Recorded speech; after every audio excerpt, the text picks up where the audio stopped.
All right, so this training module, we're going to be talking about the implementation of a chill out, or some people call it a timeout. At Riverstones, we call it a chill out, only because the teenagers thought it sounded too much like a little kid thing if we called timeout, so we changed it to a chill out.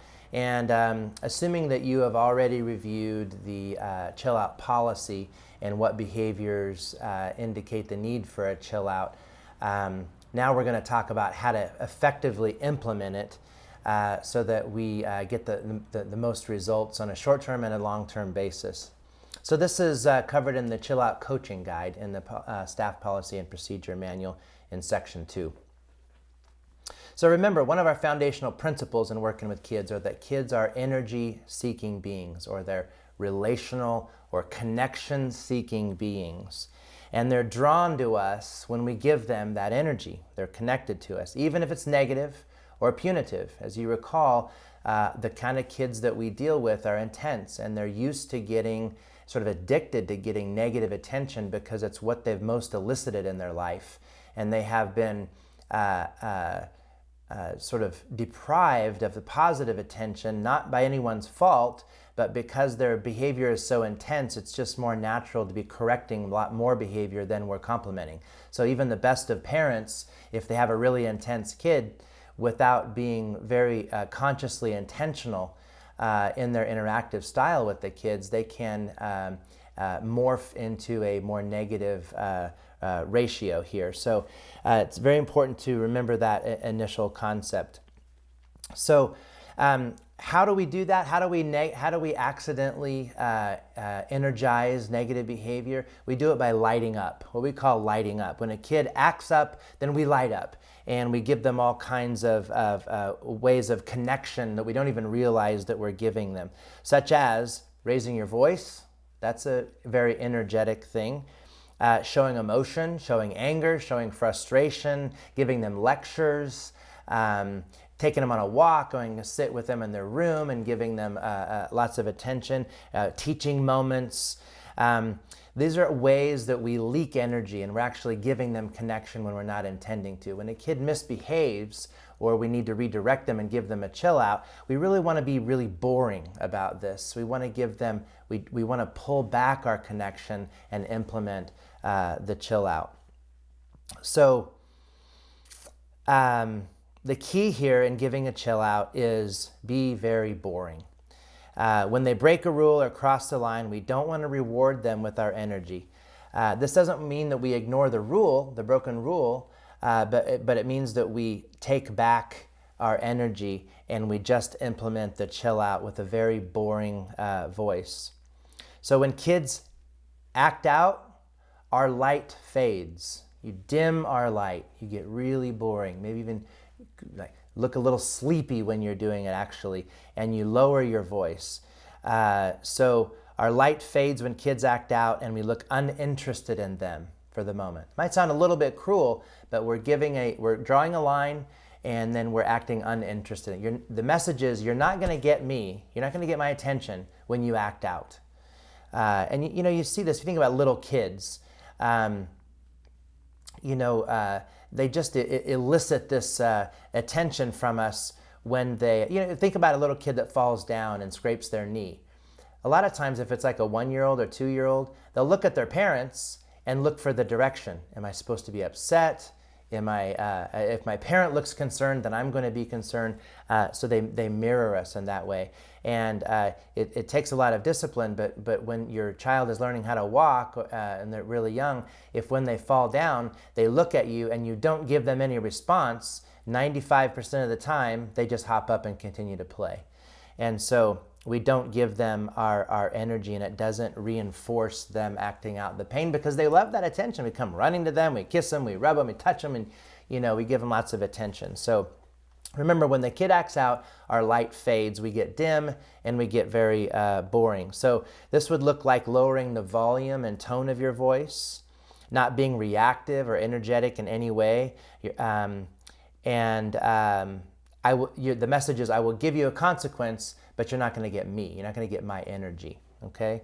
We reserve that energy for another time, which we'll talk about. So at SeaWorld, I learned something when I did the dolphin interaction program there, which is very, very interesting. Dolphins are very sensitive, emotional beings. And so they really love and crave human contact. And if you've noticed the relationship between a dolphin trainer and a dolphin, you'll notice that it's very intimate and very close. And you also notice that the people who work with dolphins are very energetic. They're very extroverted. They're very kind of hyper and excited, and they give a lot of emotion in their face and in their voice and their body language and so on. They're very excitable people. So when they train dolphins, if they give them a task, or even a well-trained dolphin sometimes doesn't behave properly, when they give them a task, they'll give them a sign that says do a loop or something. And if the dolphin doesn't comply, that's a form of acting out, right? The response of the trainer is this.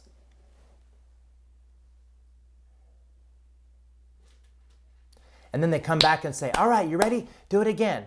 So I just gave that dolphin 5 seconds of silence. So this is really interesting, right? Because you can't talk to the dolphin, they don't understand words, but they understand connection. That's all they understand. And so when the dolphin misbehaves, they say, you're not gonna get me anymore. And it drives the dolphin batty because they really want that connection. And then the dolphin doesn't come back and lecture, doesn't come back and say, now are you ready? The dolphin trainer just comes back and goes, all right, let's do it again. And then likely the dolphin will do it.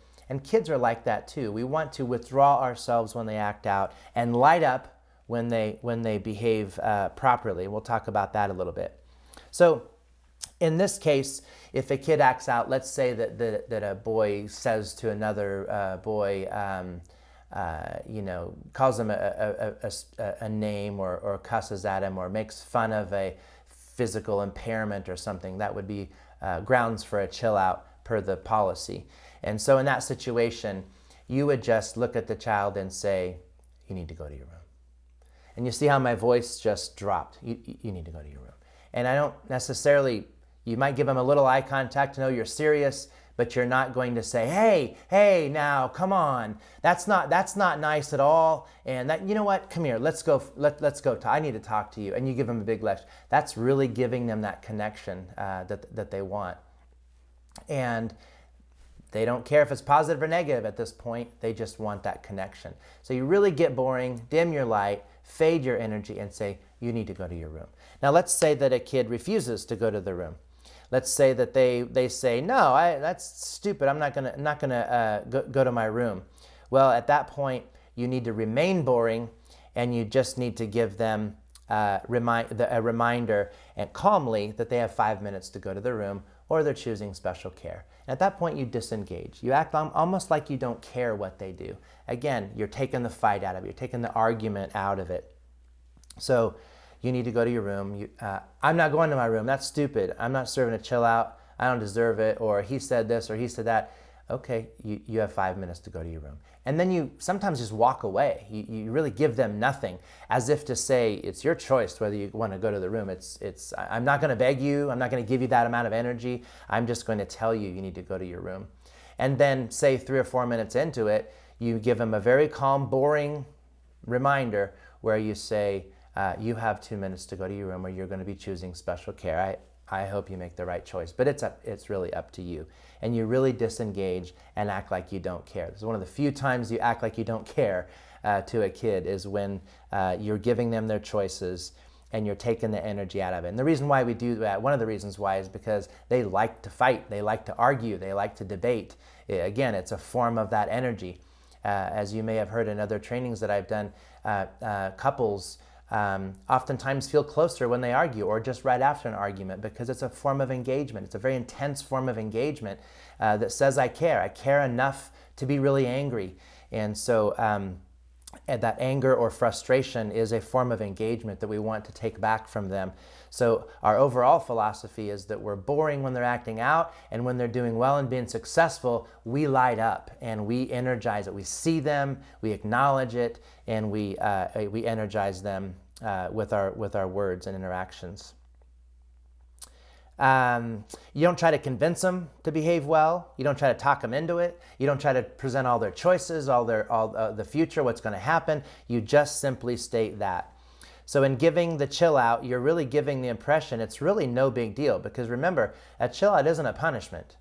It's a form of redirection. It's a form of just stating to the kid, I'm going to give you a little bit of time to get back on track, and then you're going to get right back on track. So like the dolphin, like as soon as I take away my energy from you and then I come back, we're right back to square one. I'm not going to treat you any different. You're not going to lose any points. You're just simply going to, I'm just simply going to give you chill out and then be right back on track. So it's not a punishment. It's an opportunity to reset. And so give the impression that it's no big deal. It's just a chill out. It's not special care. It's just a chill out. So during the chill out, what's your part during the 30-minute chill out? There's a significant body of research that shows that the healthiest environment for people to flourish is a positive to negative ratio of 5-1. 5 positive interactions for every 1 negative or corrective interaction. Now, if you think about it, a chill out is a form of a negative interaction. It's a correction. It's to say you didn't do something appropriate, and that would be the 1 in the 5-1 ratio. So in keeping with our commitment of this 5-1 ratio, when we give a chill out to the boy and they go to the room for 30 minutes, your job is to recognize at least 4 or 5 things that they did well. Now, you have to use your judgment on when this is going to be. Preferably, when a kid is elevated, it doesn't often work if you follow them to their room complimenting them, because it's going to give them a chance to create a fight and get that engagement that they want. So you really ignore their behavior. They go to and if they mumble, you act like you didn't hear about it, because they're going to stumble out, walk away and mumble some things, and you certainly don't want to do things like, what was that? What did you say? Did you say such and such? Did you say F you or something? You just ignore that behavior unless they blurt it out really loudly. And even then, at that moment, you would really ignore it because they're elevated at that point.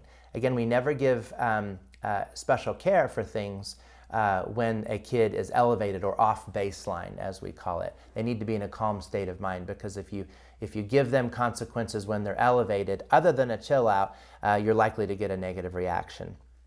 So at the end of that 30 minutes, you have to think of 4 or 5 things that the kid did well. Now that might be difficult to a new person who hasn't really trained themselves in finding and seeing things. We call it the calibration of the lenses. Your lenses aren't quite calibrated yet, but the experienced staff can think of 10 things that the kid did well. Examples. If the kid was, let's say he argued with you at first and you didn't respond to his arguing, and you went out and he went to his room. At the end of that 30 minutes, you would go in, and again, just like the dolphin trainer, you come back with full energy, no punishment, you don't show a sign that you're upset. Even if they did something disrespectful to you or said something bad about you, you're not holding that against them. We're professionals. We let that stuff go. We know that kids who are hurt other people. We know this. We let it go. During that 30 minutes, maybe we have a chill out time because maybe they said something really disrespectful to us that maybe bothered us. And so during that time, we're getting ourselves together also. At the end of that time, free from emotion, or if you're not free from emotion, then you have to fake it. You have to be professional, and you have to go back and you say, hey, are you ready to whatever it was that he did? Are you ready to be respectful now? And or you might start with saying something like, I really appreciate that you went to your room for the whole 30 minutes and you didn't come out, and I know you're upset with me in the beginning, and yet you managed your emotions really well. You were upset, but you went ahead and went to your room. It was very thoughtful to do that, because you could have gotten special care, but you didn't. You could have made this a bigger deal, but you didn't. So you managed your emotions. Again, these kids don't get told that they manage their emotions well very often. You managed your emotions. You were compliant. You served your chill out. You showed respect to me. And even right now, you seem like you're in a much better place, and you're being respectful to me. You're giving me eye contact. I just came up with like 10 things right there. I'm only asking for like 4 or 5. But that's about 10 things right there. You don't have to keep going on. I'm just kind of giving you examples. So I really appreciate it, even when you disagreed with me, that you showed restraint. You went to your room. That was very strong of you. Kids like, especially adolescents, like words like strong and powerful and disciplined and restraint and manage your anger well. You could say you manage your emotions beautifully right now. You were angry, but you were also powerful enough to control yourself. And now look at you, you're back on track. Come on out, let's go shoot baskets. And again, we're back to normal there. It was very wise of you to take the chill out and not let it elevate to special care. You could say, I appreciate that even though you were angry, you showed me respect by complying and going to your room. Now that you're listening to me again and showing respect, I really, really appreciate that. Okay, so that's a good time to do it at the end of the chill out. The reason why we allow that 30 minutes is because in behavior modification, there's this principle called immediacy, that if you reward a kid immediately after they do something, it's more effective, right? So we want the reward, we don't want to give them the energy right away. We want to do it at the end of the chill out.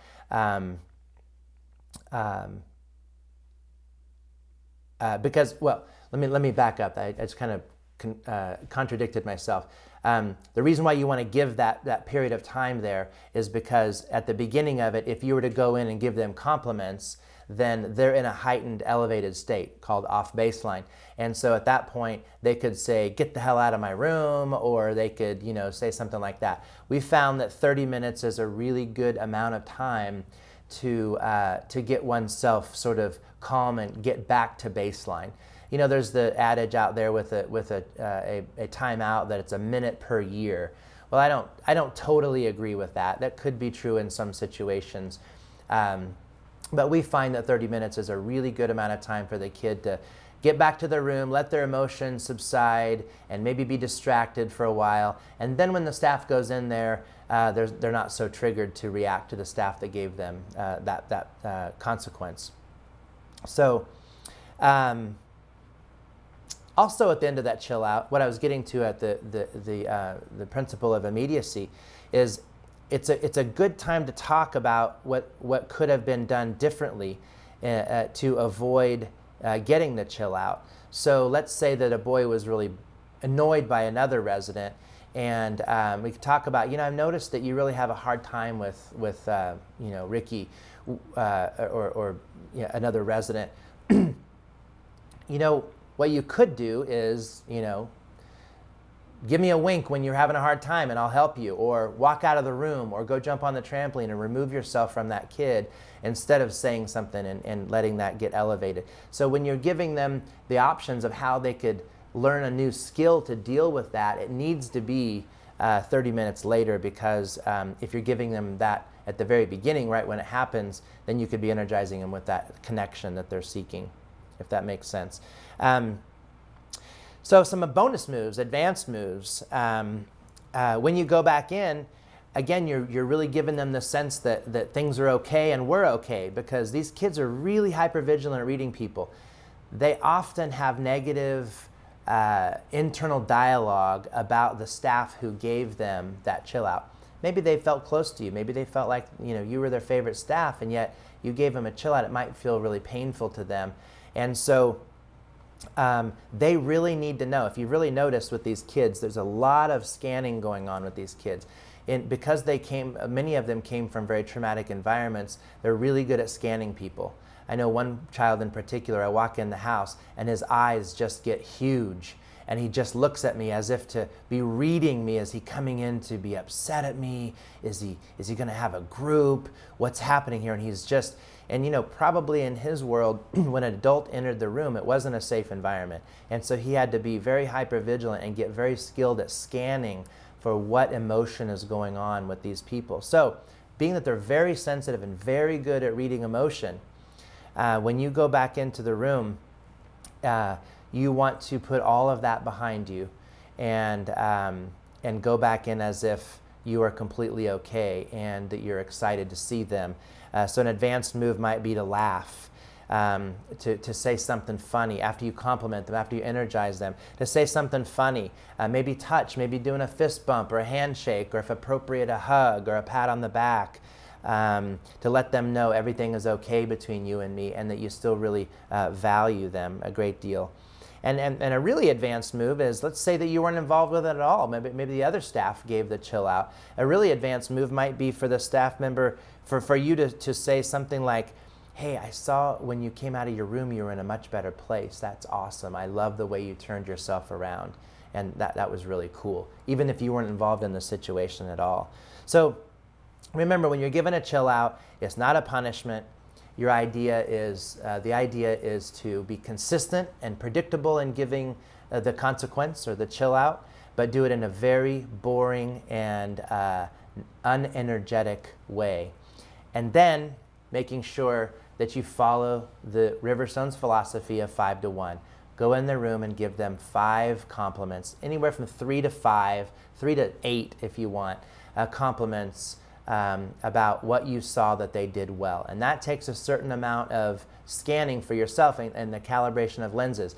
And if you're upset, it's going to be harder for you to do that. You won't see those things so clearly. So you might need some help from some other staff too. I need your help. I'm frustrated with this kid and I'm having a hard time seeing what they're doing well. This is the 3rd chill out I've given him today, or 2nd chill out, and I'm exhausted with this kid and I'm not feeling like going in and complimenting them. Can you help me out? And they can give you some suggestions there.